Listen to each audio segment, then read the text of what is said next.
அஸ்ஸலாமு அலைக்கும். Hello everyone, I am நிக்கா ஃப்ரம் நிக்கா ஸ்பெஷல். புன்னகை பூக்கள் மலரட்டும். ஃப்ரெண்ட்ஸ், இன்றைக்கி நம்ம சேனலில் என்ன வீடியோ பார்க்க போகிறோம்னா, சளி, இருமல், தொண்டை வலிக்கெலாம் சூப்பரான ஒரு குழம்பு ரெசிபி தான் பார்க்க போகிறோம். அதுவும் மசாலா எல்லாம் ஃப்ரெஷ்ஷாக வறுத்து அரைச்ச மிளகு குழம்பு அதுதான் பார்க்க போகிறோம். அதை பார்க்கறதுக்கு முன்னாடி நம்ம சேனலை பார்த்தா ஃபஸ்ட் டைம் பார்க்குறீங்கன்னா சப்ஸ்கிரைப் பண்ணிக்கோங்க. பக்கத்தில் உள்ள பெல் ஐக்கானை கிளிக் பண்ணிக்கோங்க. ஆளுங்கிற ஆப்ஷனையும் கொடுத்துக்கோங்க. அப்போ தான் நான் எப்போல்லாம் வீடியோ போடுறோம் அப்போல்லாம் நோட்டிஃபிகேஷன் வரும். அப்படியே இன்ஸ்டாவில் ஃபாலோ பண்ணாதவங்க ஃபாலோ பண்ணிக்கோங்க. உங்களோட ஒவ்வொரு லைக்கும் எனக்கு ஒரு எனர்ஜி பூஸ்டர். ஸோ மறக்காமல் வீடியோ பார்த்துட்டு லைக் பண்ணுங்கள். இப்போ வாங்க வீடியோக்குள்ளே போகலாம். ஃப்ரெண்ட்ஸ், இந்த மிளகு குழம்பு செய்கிறதுக்கு நான் மசாலா பொருட்கள்லாம் வறுத்து அரைக்கிறதுக்கு எடுத்து வச்சுருக்கேன். அதுக்கு 3 ஸ்பூன் மிளகு, 2 ஸ்பூன் மல்லி, 2 காஞ்ச மிளகாய், 1 ஸ்பூன் கடலைப்பருப்பு, 2 கொத்து கருவேப்பிலை, 1 ஸ்பூன் சாப்பாட்டு அரிசி, இது எல்லாம் எடுத்து வச்சுருக்கேன். நான் இந்த ஸ்பூனில் தான் எல்லா பொருட்களையும் அளந்து எடுத்து வச்சுருக்கேன். இப்போ நம்ம மசாலா பொருட்கள் எல்லாத்தையும் வறுத்து எடுத்துக்கலாம். அதுக்கு ஒரு ஃப்ரை பேனில் 1 டேபிள் ஸ்பூன் நல்லெண்ணெய் சேர்த்துக்கிறேன். நல்லெண்ணெயில் வதக்கும் போது நல்ல வாசனையாகவும் இருக்கும், டேஸ்ட்டாகவும் இருக்கும். இப்போ நம்ம எடுத்து வச்சுருக்க மசாலா பொருட்கள் எல்லாத்தையும் சேர்த்துருவோம். இப்போ இதை மிதமான தீயில் வச்சு வறுத்து எடுத்துக்குவோம். ஒரு 2-3 நிமிஷத்துக்கு நல்ல வாசனை வர்ற அளவுக்கு நம்ம வறுத்து எடுத்துக்குவோம். இப்போ பாருங்கள், கடலைப்பருப்பு நல்லா வறுப்பட்டு வந்திருக்கு. அதே நேரம் அரிசியும் நல்லா பொரிஞ்சு வந்திருக்கு. உங்களுக்கு பார்க்கும்போதே தெரியும். இப்போ ஸ்டவ் ஆஃப் பண்ணிவிட்டு இதை வேறு பிளேட்டுக்கு நம்ம மாற்றி வச்சிடலாம். நான் பிளேட்டுக்கு எடுத்து வச்சுட்டேன். இதை ஆறட்டும். இதை ஆறிட்டுருக்க டைமில் நம்ம குழம்புக்கு தாளித்து விட்டுடலாம். அதுக்கு ஸ்டவ்வில் ஒரு கடாய் வச்சு 2 டேபிள் ஸ்பூன் நல்லெண்ணெய் சேர்த்துக்கிறேன். கூடவே 1/4 டீஸ்பூன் வெந்தயம், 1/2 டீஸ்பூன் கடுகு சேர்த்துக்கிறேன். வெந்தயம் கடுகு நல்லா பொரிஞ்சிட்ருக்க டைமில் அதில் ஒரு 5-6 பல் பூண்டு சேர்த்துக்கிறேன். அடுத்து இதில் ஒரு பெரிய சைஸ் வெங்காயத்தை சின்ன சின்னதாக கட் பண்ணி வச்சுருக்கேன், அதையும் சேர்த்துக்கிறேன். நீங்கள் பெரிய வெங்காயத்துக்கு பதிலாக சின்ன வெங்காயம் சேர்க்குறாருந்தா ஒரு கைப்பிடி அளவு சேர்த்துக்கோங்க. அடுத்து 2 கொத்து கருவேப்பிலை சேர்த்துக்கிறேன். இப்போ இது எல்லாத்தையும் நல்லா பச்சை வாடை போகிற அளவுக்கு நம்ம வதக்கி விட்டுடலாம். சின்ன வெங்காயம் சேர்க்கும் போது இந்த குழம்பு இன்னும் டேஸ்ட்டாக இருக்கும். ஃப்ரெண்ட்ஸ், இப்போ பாருங்கள், வெங்காயம் பூண்டுலாம் நல்லா வதங்கி வந்துருச்சு. அதனோட பச்சை வாடையும் போயிடுச்சு. அடுத்து இதில் 1/4 டீஸ்பூன் மஞ்சள் தூள் சேர்த்துக்கிறேன். மஞ்சள் தூள் சேர்த்துட்டு ஒரு 20 செகண்ட் நல்லா வதக்கி விட்டுருவோம்.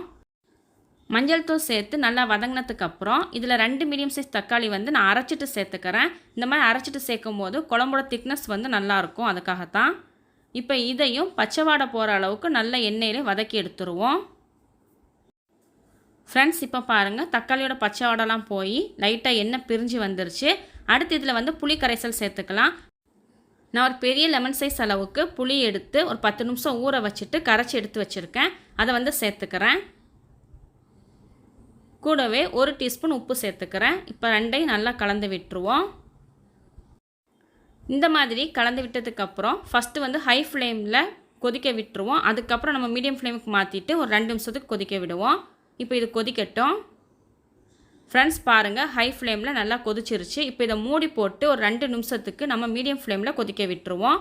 இது கொதிச்சிட்ருக்க டைமில் நம்ம மசாலா வறுத்து வச்சுருந்தோம்ல, அதுவும் நல்லா ஆறிடுச்சு. அரிசிலாம் பார்க்கும்போதே தெரியும், நல்லா பொரிஞ்சு வந்திருக்கு. இப்போ இதை மிக்ஸி ஜாரில் சேர்த்து நம்ம அரைச்சி எடுத்துக்கலாம். இப்போ மிக்ஸி ஜாரில் சேர்த்தாச்சு. ஃபஸ்ட்டு தண்ணி சேர்க்காமல் கொஞ்சம் கொரகொரப்பாக அரைச்சிட்டு வந்துடுவோம். இப்போ பாருங்கள், தண்ணி சேர்க்காமல் கொஞ்சம் கொரகொரப்பாக அரைச்சிட்டு வந்துட்டேன். அடுத்து இதில் 1/2 டம்ளர்லேருந்து 3/4 டம்ளர் அளவுக்கு தண்ணி சேர்த்து நல்ல மையாக அரைச்சிட்டு வந்துடலாம். ஃப்ரெண்ட்ஸ், பாருங்கள், நல்ல மையாக அரைச்சிட்டு வந்துட்டேன். இந்த அளவுக்கு இருக்கணும். இப்போ இது இருக்கட்டும். நம்ம புளி கரைசல் சேர்த்தோம்னா அது நல்லா கொதிச்சிருக்கும். நம்ம ஓப்பன் பண்ணி பார்க்கலாம். ஃப்ரெண்ட்ஸ், பாருங்கள், மீடியம் ஃப்ளேமில் ஒரு 2 நிமிஷம் கொதிக்க வச்சுருந்தோம். புளி கரைசல் நல்லா கொதிச்சு எண்ணெயும் நல்லா பிரிஞ்சு வந்திருக்கு. அடுத்து நம்ம அரைச்சி வச்சுருக்க மசாலா விழுதை அதில் சேர்த்துருவோம். மசாலா விழுது சேர்த்து நல்லா கலந்து விட்டுருவோம்.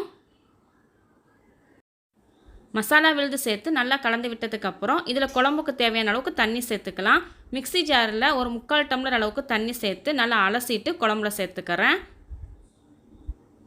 இந்த ஸ்டேஜில் உப்பும் செக் பண்ணி பார்த்துக்கோங்க. எனக்கு உப்பு கொஞ்சம் கம்மியாக இருக்கனால நான் 1 டீஸ்பூன் உப்பு சேர்த்துக்கிறேன். உப்பு சேர்த்துட்டு நல்லா கலந்து விட்டுருவோம். இந்த மாதிரி நல்லா கலந்து விட்டதுக்கப்புறம் இதை மூடி போட்டு மீடியம் ஃப்ளேமில் ஒரு 8லேருந்து 10 நிமிஷத்துக்கு நல்லா கொதிக்க விட்டுருவோம். இப்போ நான் மூடி போட்டுட்டேன். ஃப்ரெண்ட்ஸ், ஒரு 8 நிமிஷம் ஆகிடுச்சு. ஓப்பன் பண்ணி பார்க்கலாம். பாருங்கள், நல்லா கொதிச்சு குழம்பு நல்லா திக்காகி அதே நேரம் எண்ணெயும் நல்லா பிரிஞ்சு வந்திருக்கு. உங்களுக்கு பார்க்கும்போதே தெரியும் குழம்பு எவ்வளோ திக்காகிருக்கு அப்படின்னு. இதில் இன்னும் 2 பொருள் நான் சேர்த்துருந்தேன். அந்த வீடியோ கிளிப் மிஸ் ஆகிடுச்சு. அது என்னன்னு சொல்லி பார்த்தீங்கன்னா, இங்கே வெங்காயம் வதக்கி முடிச்சு தக்காளி சேர்க்கறதுக்கு முன்னாடி 1/2 டீஸ்பூன் சீரகத்தூள், 1/4 டீஸ்பூன் பெருங்காயத்தூள் சேர்த்துக்கோங்க. எனக்கு வீடியோ கிளிப் மிஸ் ஆகிடுச்சு. அடுத்து இதில் 1 ஸ்பூன் வெல்லம் சேர்த்துக்கிறேன். வெல்லம் எதுக்கு சேர்க்குறோன்னு சொல்லி பார்த்தீங்கன்னா, புளிப்பு தன்மையும் மிளகோட காரத்தன்மையும் பேலன்ஸ் பண்ணி கொடுக்கும். அதுக்காகத்தான் வெல்லம் சேர்த்துட்டு ஒரு தடவை கலந்து விட்டுட்டு திரும்ப மூடி போட்டு ஒரு 2 நிமிஷத்துக்கு லோ ஃப்ளேமில் வந்து நம்ம கொதிக்க விட்டுருவோம். இப்போ மூடி போட்டுடலாம். ஃப்ரெண்ட்ஸ் இப்போ 2 நிமிஷம் ஆகிடுச்சு. டோட்டலாக 10 நிமிஷம் நம்ம கொதிக்க விட்டுருக்கோம். குழம்பு பாருங்கள் நல்ல எண்ணெயெல்லாம் பிரிஞ்சு வந்து அதே நேரம் நல்ல திக்காகி வந்திருக்கு. உங்களுக்கு வந்து குழம்பு எடுத்து காட்டுறேன் பாருங்கள் எந்த அளவு திக்காகி வந்திருக்குன்னு. அதே நேரம் ஃப்ரெஷ்ஷாக மசாலாலாம் நம்ம வறுத்து அரைச்சி சேர்த்துருக்கனால வாசனைலாம் நல்லா கமகமன்னு இருக்குது. இந்த ஸ்டேஜ்லேயே நம்ம ஆஃப் பண்ணிடுவோம். ஏன்னா ஆறிடுச்சுன்னா இன்னும் கொஞ்சம் திக்காகும். அதனால் நான் ஆஃப் பண்ணிட்டேன். இப்போ இதை வந்து வேறு பாத்திரத்துக்கு வந்து நம்ம மாற்றிக்கலாம்.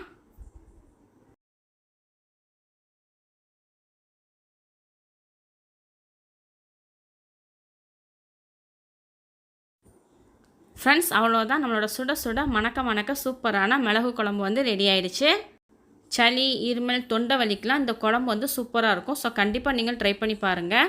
இந்த மசாலாலாம் ஃப்ரெஷ்ஷாக நம்ம வறுத்து அரைச்சி சேர்த்துருக்கனால வாசனையும் சூப்பராக இருக்குது. அடுத்து வந்து நம்ம சாப்பிட்டு பார்த்துடலாம் எப்படி இருக்குன்னு.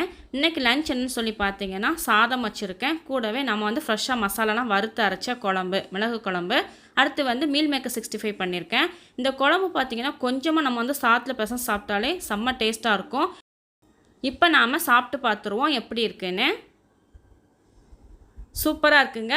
புளிப்பு, காரம் எல்லாமே கரெக்டாக இருக்குது. ஸோ கண்டிப்பாக நீங்களும் ட்ரை பண்ணி பாருங்கள். இந்த வீடியோ பிடிச்சிருந்துச்சு அப்படின்னா உங்கள் ஃப்ரெண்ட்ஸ் அண்ட் ஃபேமிலி கூட ஷேர் பண்ணிவிட்டு மறக்காமல் சப்ஸ்கிரைப் பண்ணிக்கோங்க. அப்படியே லைக் பண்ணாதவங்க லைக் பண்ணிடுங்க.